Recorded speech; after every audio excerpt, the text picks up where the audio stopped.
한 주 기업 뉴스 리뷰 주간 기업 기상도입니다. 미국과의 통상 협상에서 선택의 순간이 다가오고 있습니다. 깎아줄 관세도 없는지라 농산물 개방 확대로 대응할지 택해야 할 상황인데요. 향후 전망 가늠하기 힘들었던 한 주 맑고 우린 기업 찾아 기업 기상도 출발합니다. 첫 맑은 기업 한국 대표 뷰티숍 올리브 영입니다. K-뷰티 바람에 방한 외국인 필수 코스가 됐는데 이제 외국 현지에서 주문하는 손님까지 늘고 있습니다.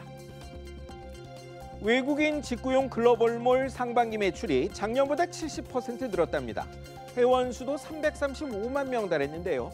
특이한 게 한국 상품 막으려고 기쓰는 미국이 최대 손님입니다.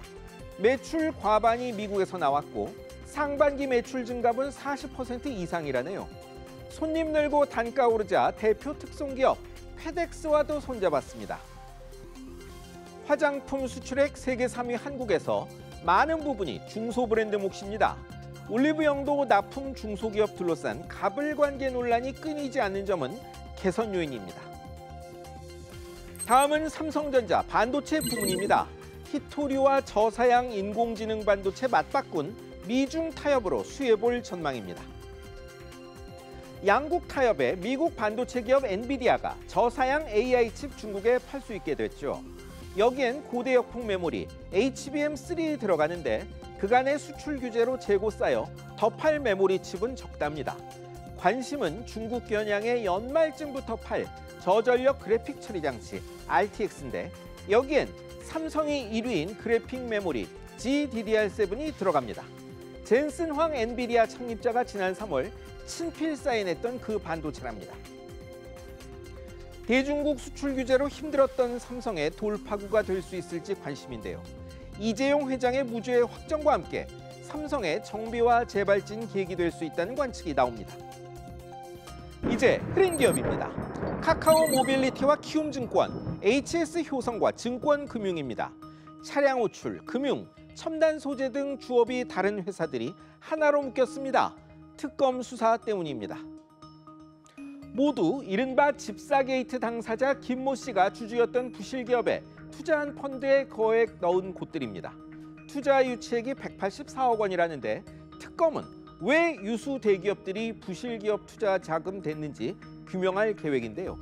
조현상 HS 효성 부회장, 김익래 다우키움그룹 회장 등 유수 경영자들이 소환 발표됐거나 소환됐습니다. 이윤이 생명인 기업은 간접적 이익이라도 없으면 돈 쓰기 어렵다는 건 누구나 다 압니다. 손해될 곳에 거액 쓰면 배임이 되죠. 수사 결과 면밀히 지켜보겠습니다. 이번엔 서울보증보험입니다. 느닷없는 전산마비로 전세대출부터 휴대전화 가입까지 중단되는 사태를 빚었습니다. 시스템 마비시킨 뒤 돈 주면 풀어준다. 이른바 IT 인질범 랜섬웨어에 당했습니다. 그런데 보증보험 마비 사태가 간단치 않습니다. 보증이 있어야 경제가 돌아가기 때문인데요.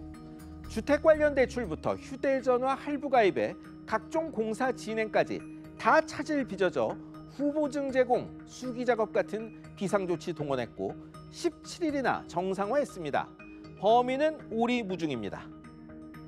폭격은 건물 몇 개 부수지만 소리 없는 금융망 공격은 눈에 보이는 피해 없이 경제 시스템을 파괴합니다.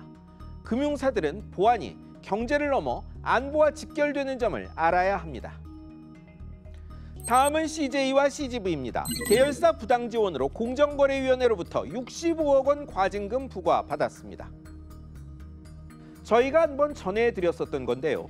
계열사 CJ건설 시뮬라인이 자본 잠식 상태되자 만기 없고 주식 전환 가능한 영구 전환 사채로 자본 확충을 시도했습니다. 하지만 정상적 조건에 발행이 어렵죠.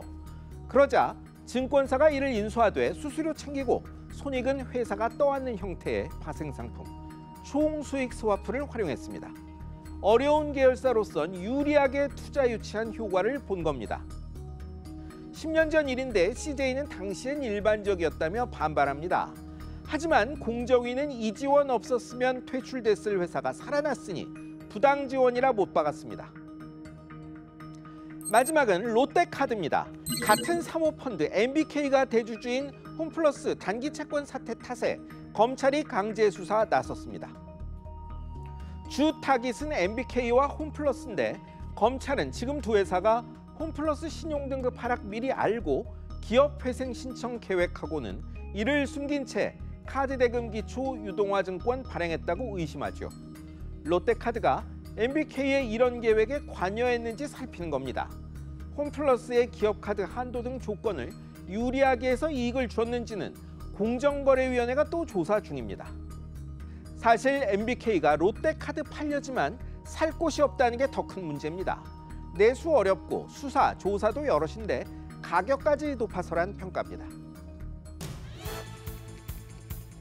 상법 개정이 끝나고 시행만 남았습니다. 기업들의 부담인 건 맞지만 지배구조 개선 효과도 예상됩니다. 지배구조만 개선되면 코스피 5천도 가능하다는 외신들 평가도 있습니다.